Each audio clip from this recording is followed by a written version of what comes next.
A very good evening, everyone. I am Dev, and it is my absolute pleasure to welcome you all to the second episode of Climate Baithak. Let me just take a moment again to very briefly discuss why we are here. The South Asian region, which is home to nearly a quarter of world's population, is alarmingly vulnerable to the impacts of climate change. And young people like you and I, like the guest who has joined us today, we are actually at the forefront of this evolving climate crisis. And it is in this context that Climate Baithak, which is kind of a platform where we know about our collective challenges, where we bring our experiences from different corners of this vast region to forge a deep sense of solidarity and understanding of our shared experiences. Throughout this series, we also aim to highlight young voices, bringing together a diverse group of passionate individuals from across the South Asian region who are not just witness to the positive and tangible change that is happening, but are also the ones driving it. And before we start, on a personal note, as a part of the growing climate justice movement in South Asia, we attempt to contribute to a movement that is not just about saving our planet, but also about upholding the rights and dignity of every individual who calls this planet their home. And recent events in the vast in the West Asian region have deeply affected a lot of us around the world. And at Climate Zero, we stand in solidarity with thousands of innocent families and vulnerable people affected by violence. We firmly stand for peace and strongly hope that this cycle of violence and destruction be broken for the sake of human dignity and safety and well-being of everyone who's involved. Well, without further ado, I would like to take a moment to briefly introduce our special guests for today. Farzana Faruk Jhumu is co-founder of Kaathpencil, focusing on educating underprivileged children affected by climate disasters. She also works as a UNICEF youth ambassador. She is actively engaged in various initiatives, including the promotion of Fossil Fuel Nonproliferation Treaty. And as we speak today, Farzana is in Dubai to attend COP28, representing South Asian youth from across different countries. Next, we have with us Fariha Aumi, who has been advocating climate justice since 2018, starting with the Fridays for Future Strikes and leading projects like Bangladesh Youth COP and the Climate Comic Book. She is also involved with the Globe Project in association with NASA. Once again, thank you so much for taking time and being here. We really appreciate it. And it is an absolute pleasure to have both of you today together in this forum. Two absolutely powerful and wonderful and extraordinary women joining us to discuss about the evolving climate justice movement in South Asia, specifically with respect to Bangladesh. Without further ado, let us delve into the first question that I have for you today. Actually, this question is for both of you. And I really want to ask that since both of you have been working for quite some time in the climate justice space, I wanted to ask what changes have you witnessed in the last few years? And do you think that there is an increasing level of awareness about climate change among people, especially the young people? And do you think that climate justice movement, which is led usually like the emerging climate justice movement led by young people, has been successful in broadening its horizons? I'll just invite first Farzana to speak on this. To you, Farzana. Thank you so much, Dev. This is a really great introduction. I'm really honored to be here, and exactly every time we get to speak for South Asia, this is really an honor because this is a vast area with lot of opportunities, lot of like resources, but at the same time we often actually don't see the representation of South Asia. So this is really great to be here. And the question you asked is really interesting because how I see it, when I started climate justice movement, I was not the first one, and this is been happening for like years.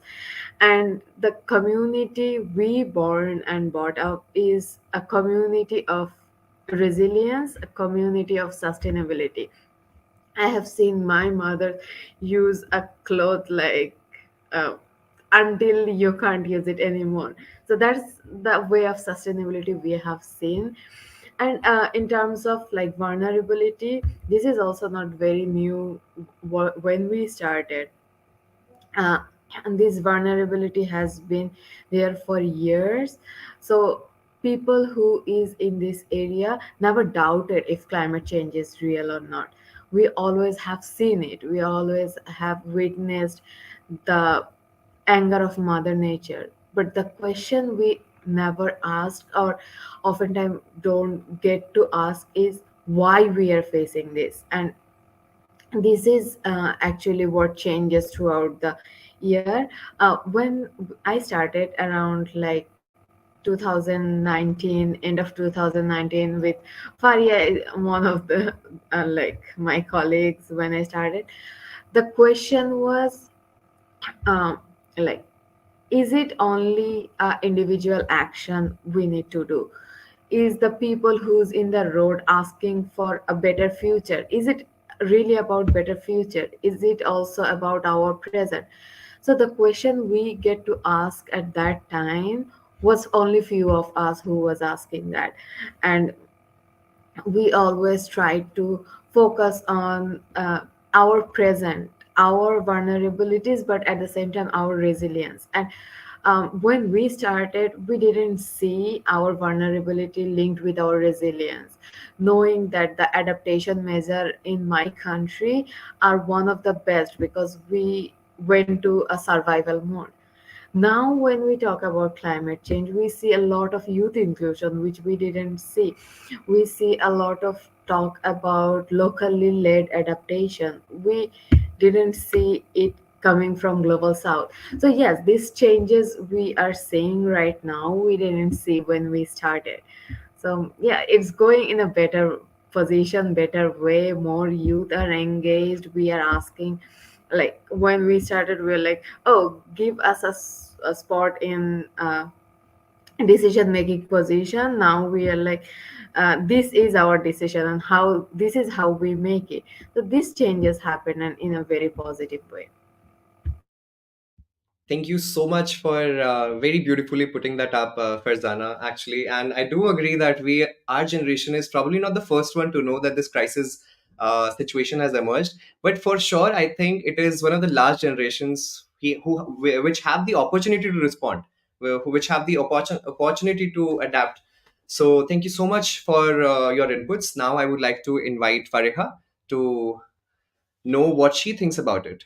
What she thinks how the climate justice movement in her country, in her community, has evolved over a period of time. To you, Faria. Thank you, and I'm really excited to join both of you here. So, about the change Farzana Faruk Jhumu was talking about, exactly, we are a country, I think mostly every country of South Asia, we are someone who are the most reusers in the world, I think, because we even reuse the polythene, even the one time use plastics, polythene, we reuse that and we reuse that until that is just not anymore usable. So yeah, uh, back in 2018, 2019, when we started climate activism in Bangladesh, it was really hard for us. I think Jomap will agree, and also you will agree in India too. Often we were told that, okay, you don't know much about climate change, so just don't talk about that. And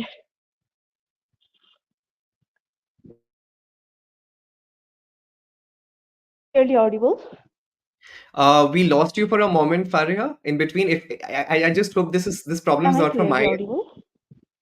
Yeah, you're audible now. We just lost you for a moment.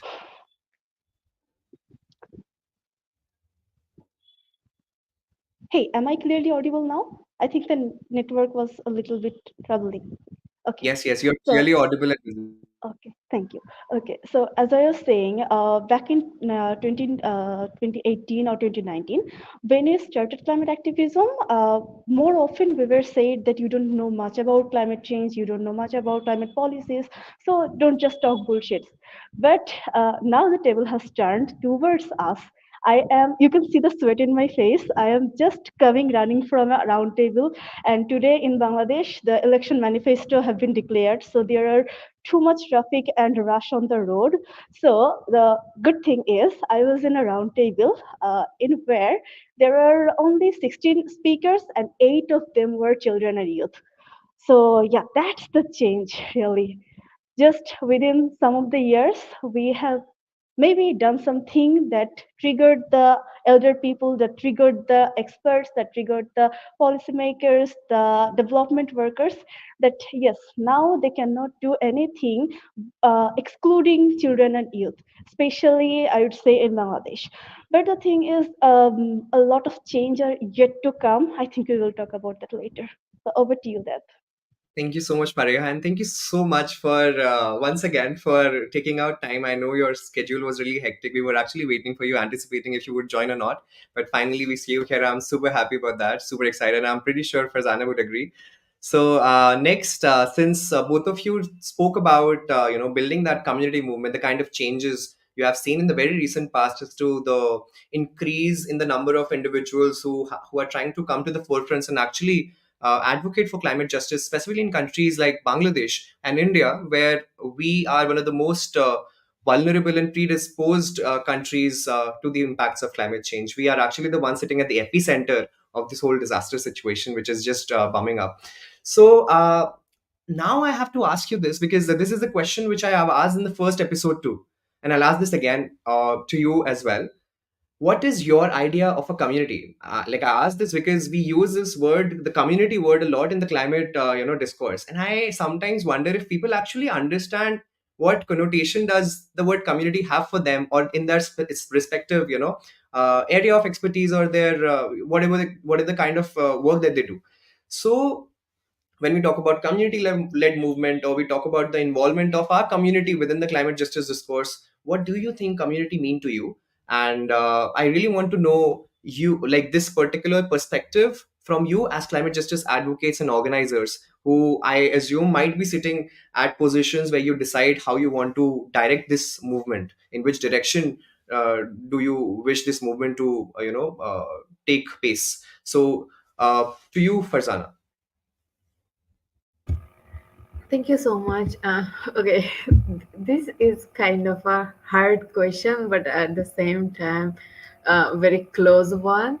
Um, because, like, when we talk about community, it's always people living in the same space, same place, or like they have a characteristic common. So if we are talking about that, my community doesn't make sense in that sense, because the community, when I think about a community who lives inside my laptop, because this is where I see people, this is where I see the person who connect with me, the person who doesn't always like agree with me but disagree with me in a way that actually brings me more perspective, brings me more joy, like question, help to question myself in a way that I can grow. So this is my community, where climate change is real and we want to solve it. So the people who is working like to solve climate change in a way is my community. But at the same time, um, like the idea of community also comes from the local people I work with, like my country where uh, I have been born, where I went to my school. These people, because I connect with them every day, every like month, every year. I see these people. I understand these people. Their sufferings suffers me more than anyone's. When there is a cyclone, when there is a flood, the people who's getting affected affects me as well. I like feel that pain more than anyone else. So this is also my community, and this also is not like, oh, Farzana, you're coming from a very empathic side. No, this, like, I can't live without these people. The person who actually comes to my area for clean up, the person who actually makes sure that we get fresh vegetable, this is all people of my community. And this is the people, even like the people who have to migrate to my city, is also becoming part of my community. They have a very different community, but they have to migrate and adapt and come to my place. Sometimes I have to go to their place, and we became a community. So for me, community is the people who I can connect with. Thank you so much, Farzana, for putting that forth. I'll really come back to this after we hear Fariha's thoughts on this. Thank you. You, Fariha. My idea of community is the group of people or the group of environment uh, they who move together, move together in good times, in bad times. As in the climate space, in the climate working field, we are a community. We are talking about the solutions. We are raising voice for the unheard people. So somewhere we are moving around, we are moving forwards to a future with a solution. But there are people who are also part of us. I am also a part of them. There are maybe my neighbors, maybe my sisters or brothers. They are also moving forward, maybe with a problem. They don't have the solution, but they have the problem. uh, in another part of the world, there is another community, or there is another group of people who are empathetic to us, but maybe they cannot do much because of the systematic barriers. So they are also a part of my community. So in my thought, in my idea, a community is the group of people who move forward, move together, uh, with or without a solution, with a problem, but they feel connected to each other in good times or in bad times. And sometimes we fight for each other, sometimes we don't fight for each other, which is okay, but because you are not always in the mood of fighting or protecting someone or yourself also, we just sometimes have to let go. But yeah, that's my idea of community moving forward. Thank you so much, Pariha, for sharing some interesting perspectives. But I think overall, I think we can, if you agree, we can have a consensus that community always, always moves two ways. First is the community which we are actually working with. For instance, as Farzana mentioned, the community of climate justice, advocates and organizers who are relentlessly working to solve some really pressing issues. And on the other hand, a community which is there for you in good times or bad times, and sometimes you have to be there for them, vice versa. For instance, in some of the houses, people like communities of house help workers, maybe people who are belonging to some underprivileged or some marginalized backgrounds. Those communities, although might not be directly interconnected with us or maybe connected with us, however we still consider them as community. It is our people at the end of the day. So the reason I wanted to ask your perspectives on communities, because a lot of times I've seen that when we talk about community in the mainstream climate discourse, this whole the idea and the version which people have in their mind, it's very exclusionary. For instance, we do not often try to include people who are actually at the margins of this whole situation, who are actually the ones who are getting disproportionately affected. Marginalized folks, people and communities belonging to MAPA regions, most affected, and people in areas. So all these communities and people might not always be considered primarily in the mainstream discourse. Sometimes we just become very exclusionary. Sometimes, like as I mentioned in the last session as well, I used to think that this growing youth-led climate justice movement, I do not want to see it become an exclusionary and reclusive club of English speaking, English speaking young people coming from metropolitan cities, coming from privileged backgrounds. So the what happens is, I think you must have realized, in, for instance, you went to a round table today. The questions we need to ask is how many number of people are in those decision making spaces, coming from marginalized communities, coming from underprivileged and poor backgrounds. So I think that is why I just wanted to steer the discussion around community for a bit. So now moving forward, Farzana, you mentioned migrants coming to your city, living, and sometimes you have seen this happening. And interestingly, this morning itself, I was reading this report backed by this UN institution, UNDP in Bangladesh, which highlights that the internal climate migration problem in Bangladesh, which is reported to be as high as around 13 million people who are designated as internal climate migrants in Bangladesh itself. So just imagine the rest of South Asia, it would be explosive, the number of people who are internally being displaced due to the changing climate. And for a country like Bangladesh, which is already mostly, like, surrounded by sea, coastal region, so due to increasing temperatures, the coastlines are shrinking, the soil quality and everything is getting impacted. So people are migrating for sure. So what do you think? Who are these internally displaced people and communities are? And do you think that climate migration issues, in a holistic sense, are being acknowledged by these youth-led movements, like the ones you work with or you have experience of working with? So I really want to know your thoughts on this. To you, Farzana. Thank you so much, first of all, to put like the idea of community so well. It was like so nice from you. So, what you said, I will actually start from there. How you said that oftentimes we don't consider a lot of people as a part of our community, and that's what also happened with the migrants. Because what you said that Bangladesh is one of the like most in high level with migration, and same support by UNICEF, which says that Bangladesh is third most like in numbers, and first is Philippines, and then I forgot the second one.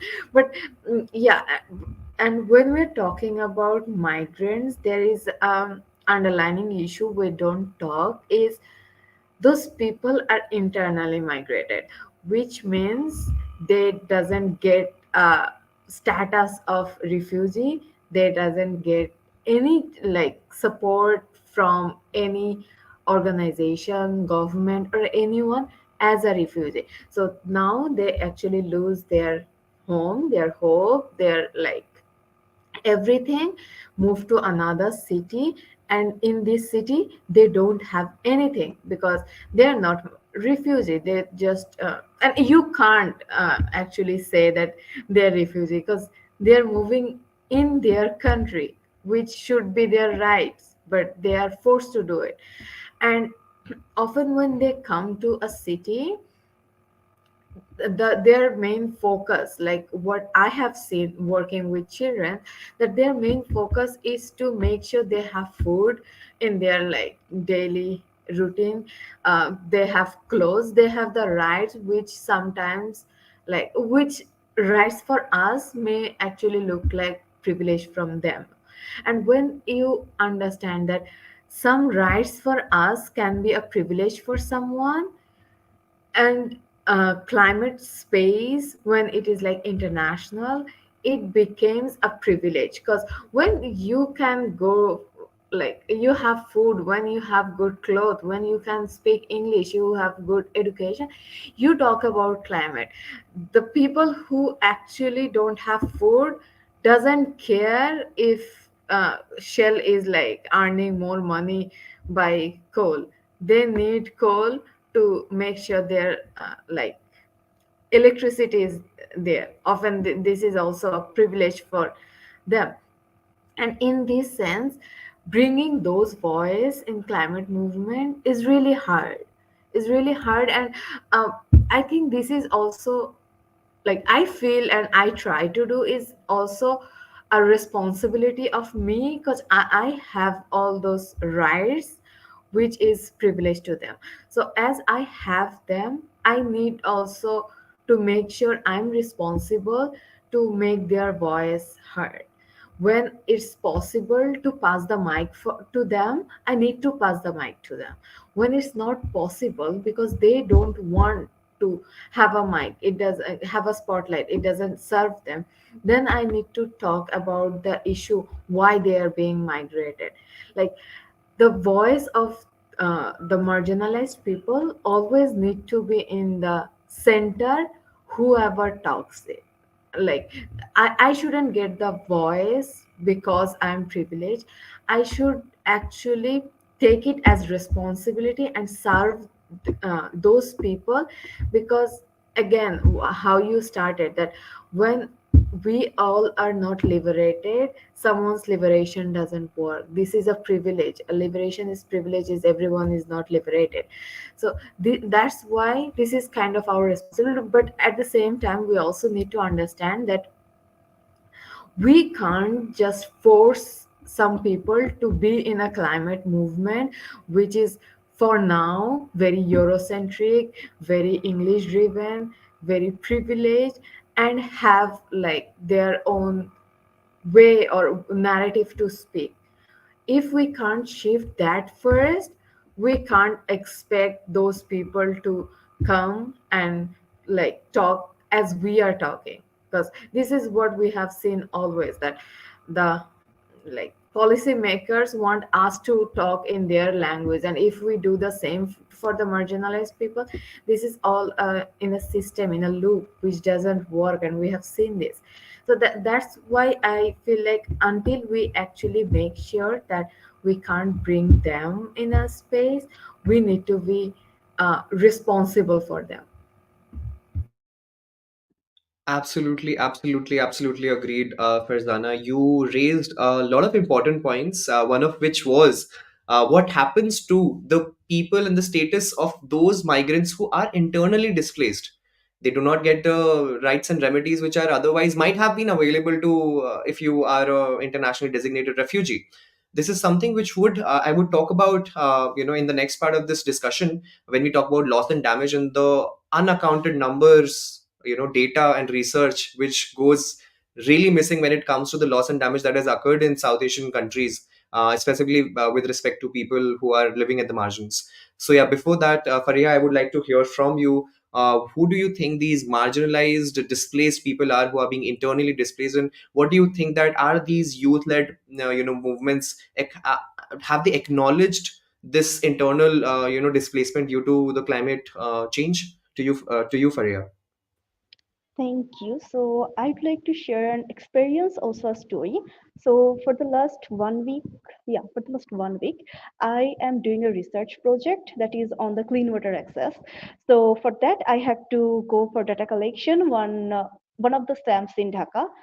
So what I found that slum is called Pora Busti, burnt slum. Why burnt? Because there are some political or some businessman issues that can benefit them by burning the slum. So that's not the issue. The issue is when I talked with them, maybe 70 to 80% of the people living in the slum, they are not from this area. They are from, Bhola, Rajshahi, Borishal, which are far, far away from Dhaka, uh, where right now they are living. So when I asked them, what are your costs to shift here, to move here, to live here?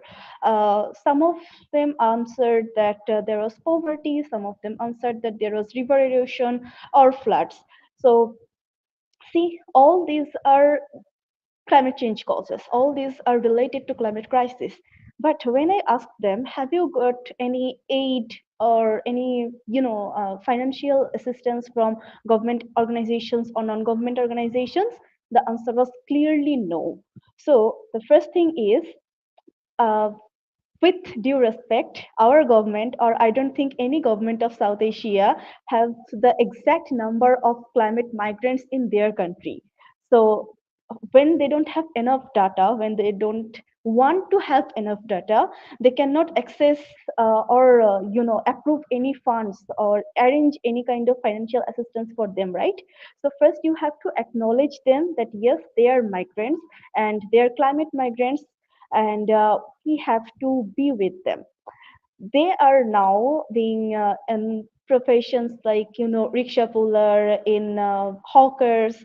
So the thing is, maybe in his or her area, in back in Bhola, back in Borishal, which was their residence earlier, maybe there were some of the some of the well of middle class families who can at least support themselves to feed or to educate at least on a minimum level. But now, after shifting here, they are just at the bottom of the power structure, at the bottom of the financial structure. So they are just not considered, I'm really sorry to say this, but they are not just considered as good people, as society people. They are kind of aside from the society. They are kind of deprived of all kinds of human rights, all kinds of uh, even the water rights. I found that 40 to 50 families use only one or two toilets. Can you imagine that? So sorry for sharing the story, but I thought it can, relate here. So the thing is, these are the people who have been migrated because of maybe us, maybe the world, but they are not first, recognized as who they are. Uh, Secondly, they are not getting what assistance they should get, and thirdly, as you asked me, are they getting the place or the positions they deserve or they should get?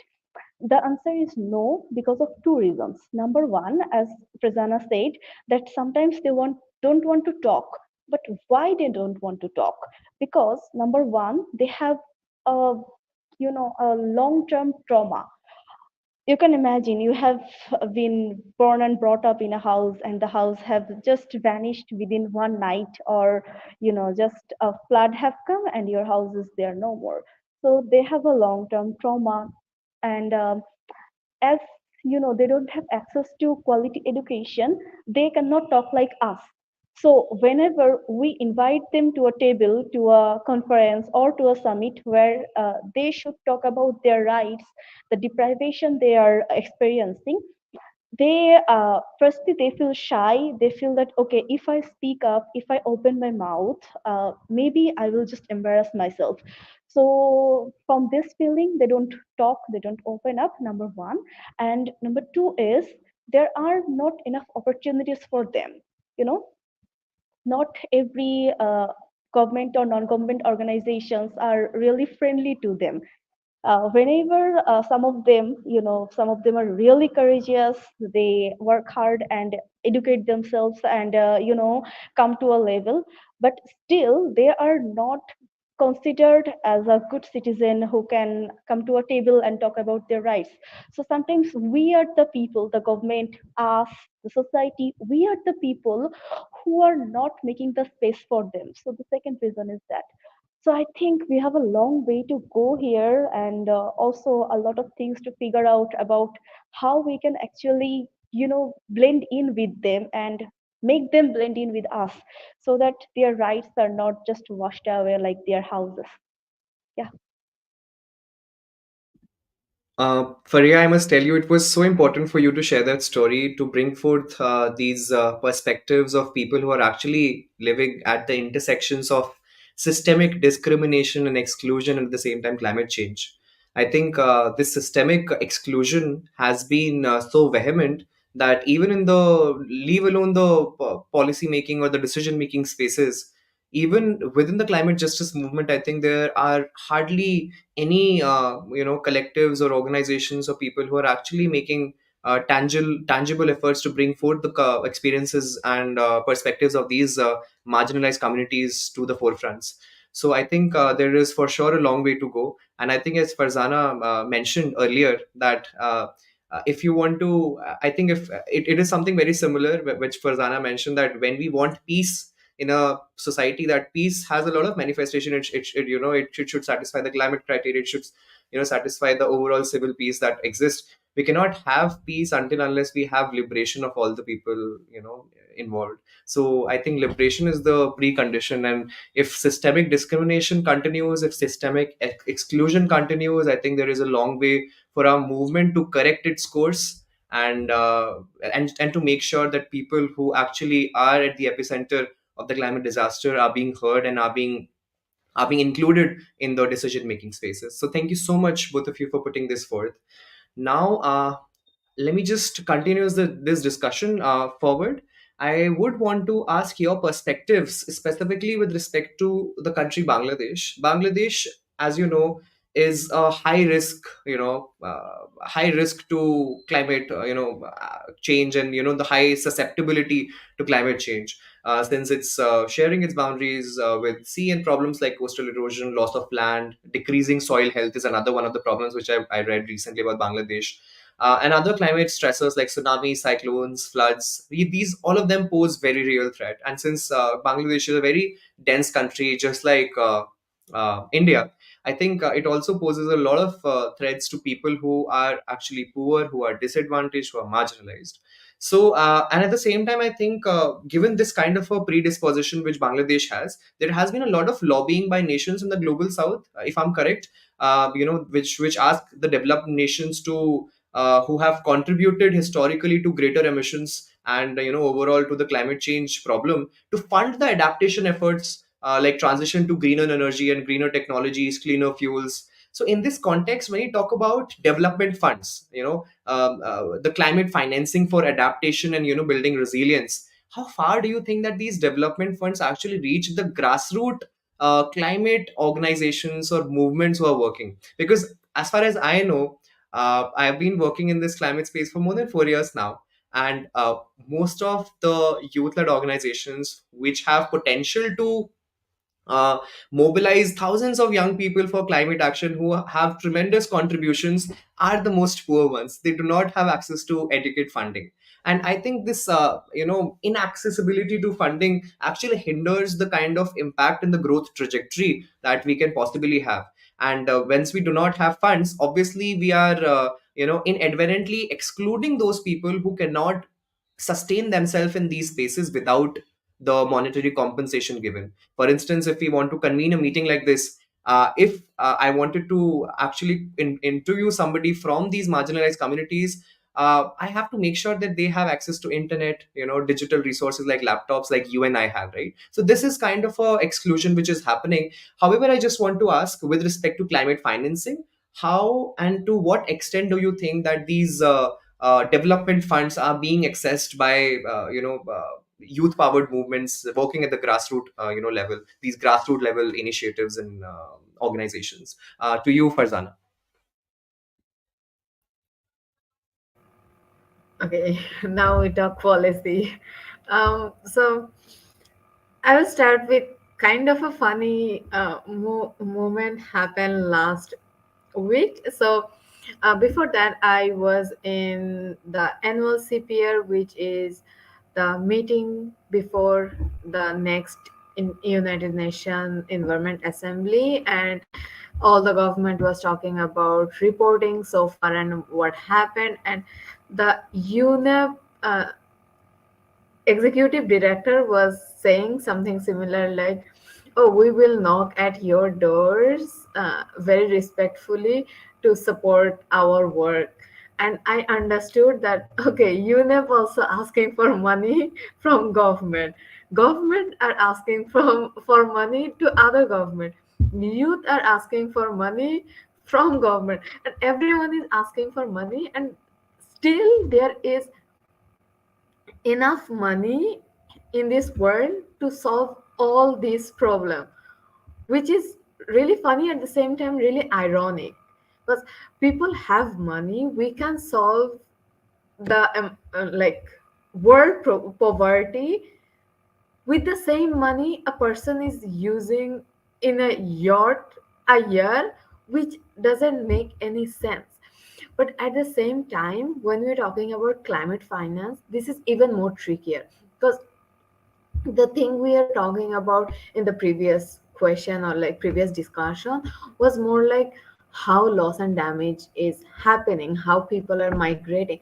But when we are like calculating those loss and damage, when we are actually talking about those loss and damage, is someone losing their land because of climate change? We can't say. It can be because of poverty. It is like a country who's in a debt. Is it only for climate change?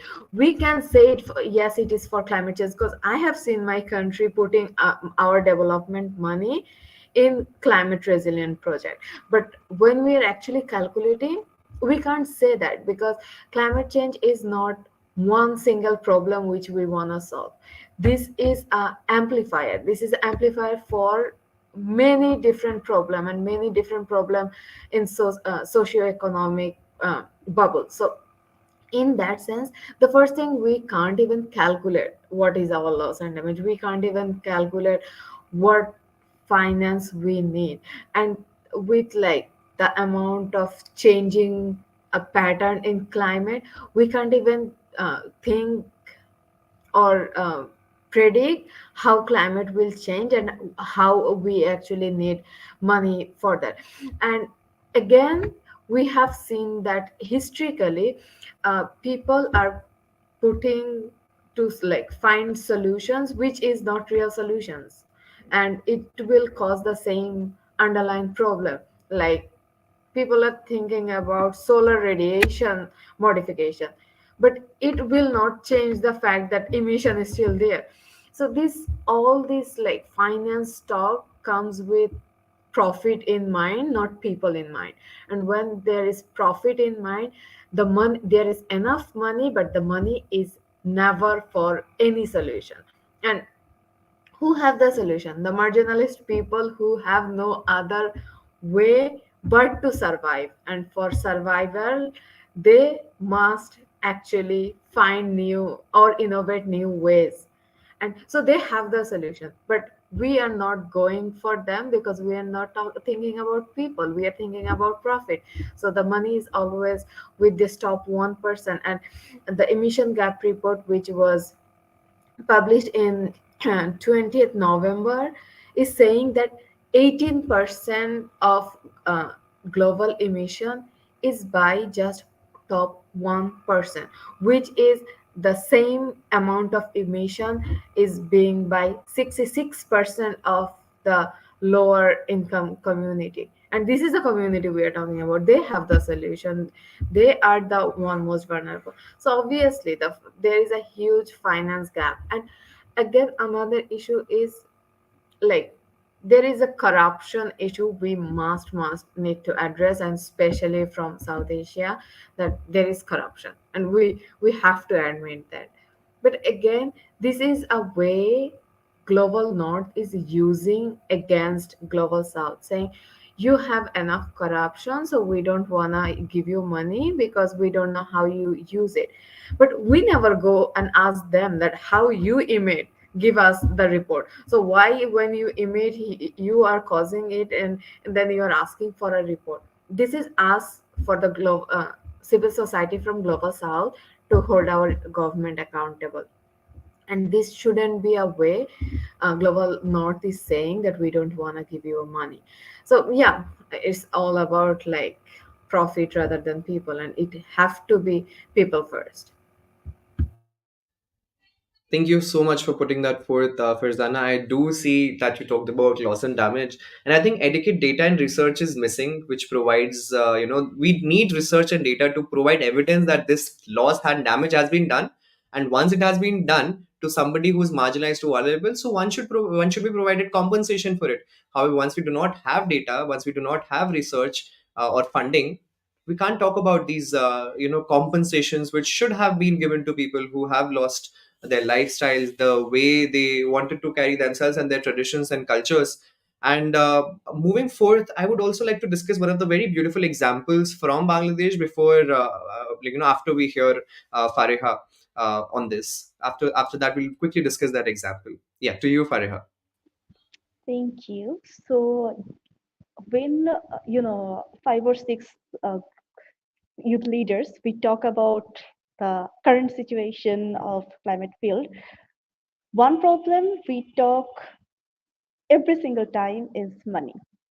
Another thing is when government or any government official they talk about the climate sector or any sector, they talk about human resources.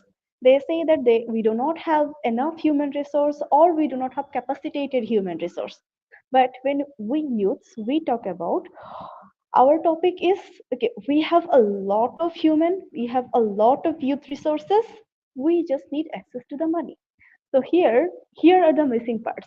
The government or the financing authorities, they don't have the human resources or capacitated human resources, and we who are working day and night on the grassroots on every hook and look corners of the country, we don't have access to the fund. So I wish there was a utopia where this problem could have been solved just by, moving the puzzle parts.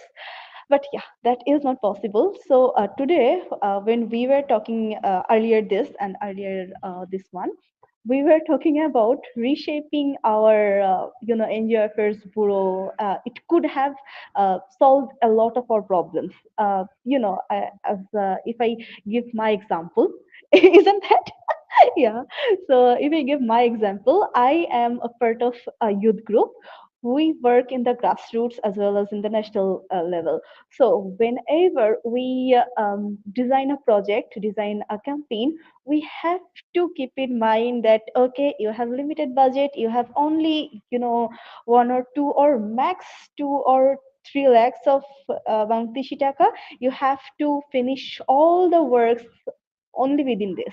But if any of the NGOs or INGOs are only holding or organizing a 1 hour meeting or 2 hour conference, I can do maybe 10 campaigns with that money, but they will never give their money to me. Why? Because I'm a youth organization, and they will ask for a lot of documents from me. Okay, I'm yet ready to give that documents to them. But then there is a issue that okay, you're a youth organization, you will not be as accountable as an registered NGO or INGO. So please go to the NGO Affairs Bureau and get yourself registered. So when I go to them, they say me, okay, so okay, it's good. You want to register yourself as a, what to say, registered organization. Give me some money with official and unofficial money, you can understand. So give me some money, official and unofficial, and give me a bundle of documents, and give me 4 to 5 years of time. Okay, do I have that much time? Do you have that much of time? When we talk about climate emergencies, we mean we have to take the action right now. But if I have to go through a lot of process, a lot of formalities, and I have to spend this much of money just to get my organization registered so that I can access the fund, when will I work? So this is, I think, one of the huge problems we youths are facing in our country, and maybe in your country too, in India or other countries as well, because youths are not considered as or youths are not often taken in consideration because they do not have formal registration or this kind of things. But I think if we can just reshape this system a little bit, what we can do, just imagine a scenario. I have a plan to work about salinity in one of the remote areas in Bangladesh, where NGO or INGO who can just take 4 to 5 years just to do the assessment or do the mapping. uh, I have team there, so I can do the mapping in just 2 week or a month. So that is easier for me because I have people working there. So when I have access to that money, or in some kind of affiliation we do, I think the development, the inclusion, and the solution we always talk about, that will be much easier. And the grassroots people whom we are talking about, they will be the the most benefited people, because then there will be no corruption. Because when I volunteer, I do not opt for money. I do not desire for any kind of money. So when I will use that money for their development, there will be only one wish, that is their development, their better future, not anything for me or anyone. So I think the corruption will be lower then, and the people who are to get the money, who are deprived, they will actually get all the advantages. I think I have talked too much. Not at all, Fariha, not at all. And thank you so much for sharing this example as well. I think we might have taken it in a very humorous way, the way you put it up. However, I think it's a very serious issue. It is not just limited and restricted to Bangladesh, but I think it's the entire South Asian experience overall.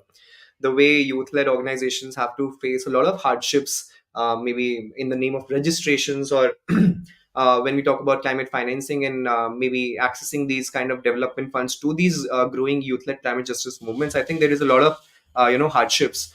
And I think this experience I was reading about, like the experiment, I don't I won't I'm not I won't call it an experiment, it's kind of a movement.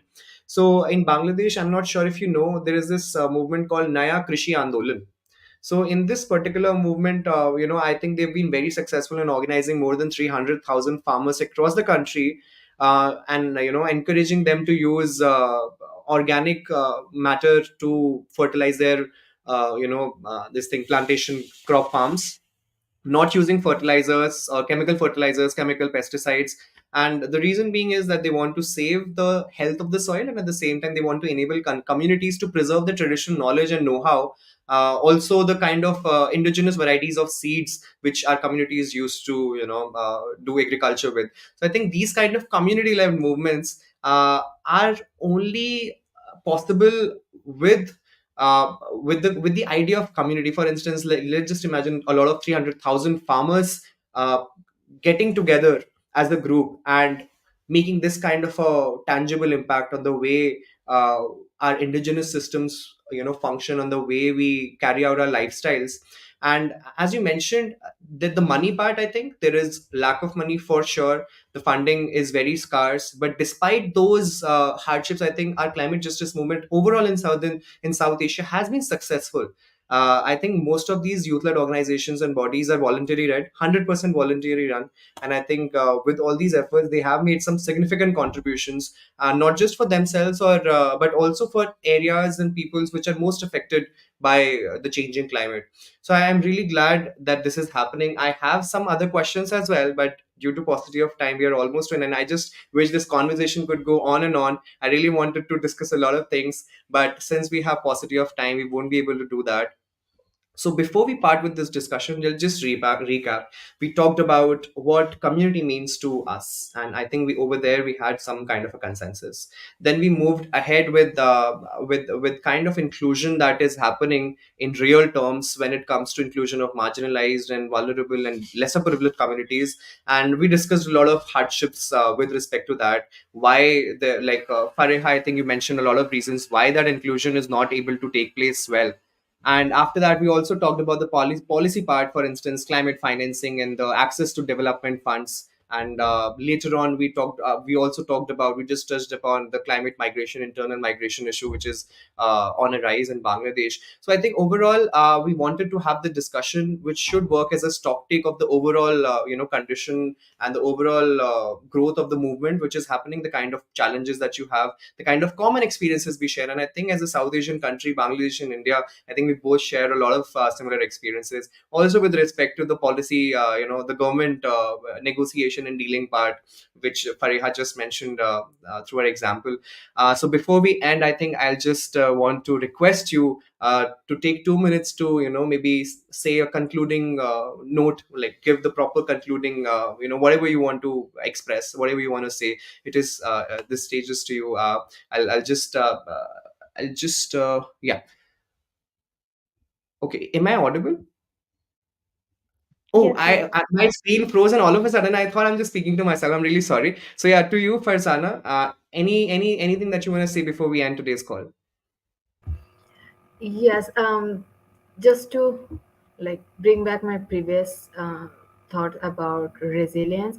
So one thing I always wanna share with South Asian youth, especially, that we are not only vulnerable, we are resilient, and we are actually the people who can go out in the world and teach people how to fight back climate change, because we have faced it before anyone else. So we need to capacitate ourselves in a way that the climate movement, the climate crisis can be like led by, solved by us. And for that, we are like offering the solutions to the world, and we need to make sure that the world also take the solution as we are giving it, um, in form of our culture, in form of our resilience, in form of our voice. So yes. Thank you so much, Farzana. Now to you, Fariha. Okay, thank you. So I would like to say, just to compare ourselves, the South Asians, uh, have you heard of that a heart tigress that is more stronger than a normal one? So we are the people who have been deprived, who have been, in a crisis for a long period of time. So we are that injured tigers. We are that injured tigresses. So we have the power within ourselves to fight back, to talk for ourselves, and also to talk for those people who are not yet in the table or around the table. So we should keep doing that, number one. And number two is, sometimes when talking about us and talking about the other people, we maybe forget about ourselves, that we are important too. So this is from a personal point of view, that we should always prioritize ourselves too. Because if I'm not there, if Farzana is not there, if you are not there, if all of our other fellow colleagues are not there, the movement will be really difficult for other people, for other young people also. So we we also need to take care of ourselves. We also need to take care of the community that we are in, so that the movement, the cause we are moving forward, taking forward, that can, go forward and make a change in, I hope, sometime soon. Yeah, that's it. Thank you so much for pointing that out, prioritizing self-care, because I think this goes well with all the people engaged in development sector overall. So yeah, thank you so much, Fariha.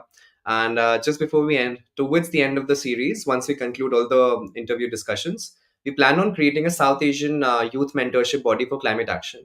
So I personally have observed that a lot of, like, for growing youth-led climate movements and collectives and organizations, a lot of mentorship is missing, which otherwise might be present in the West somehow. So I think let's just for in a way that where we try to increase the sense of solidarity among the South Asian countries, and at the same time support young movements and young climate leaders coming from these countries. We want to create this South Asian youth mentorship body for climate action, where we bring together a diverse group of passionate climate activists like yourself and organizers like yourself from across South Asian region to empower emerging organizations and activists and collectives with the kind of guidance and support and tools that we can provide for to them to amplify their efforts, and the kind of network that we can open up for them. We have been working in this space, so we have our networks. We can open up those networks for them, so that their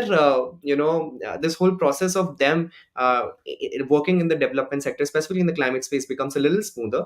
And we want this network, not just a normal community dedicating itself to just mentoring, but we want to nurture the next wave of climate action leaders in South Asia. I sometimes wonder, right now I call myself, okay, I'm a youth climate change activist and all that. You are young people, but there would come a point in time we would become old. So what next? So I think it is about training the next wave of those young action climate action leaders in South Asian countries. So I would be honored if I can have your support on that board in any way or capacity that you can.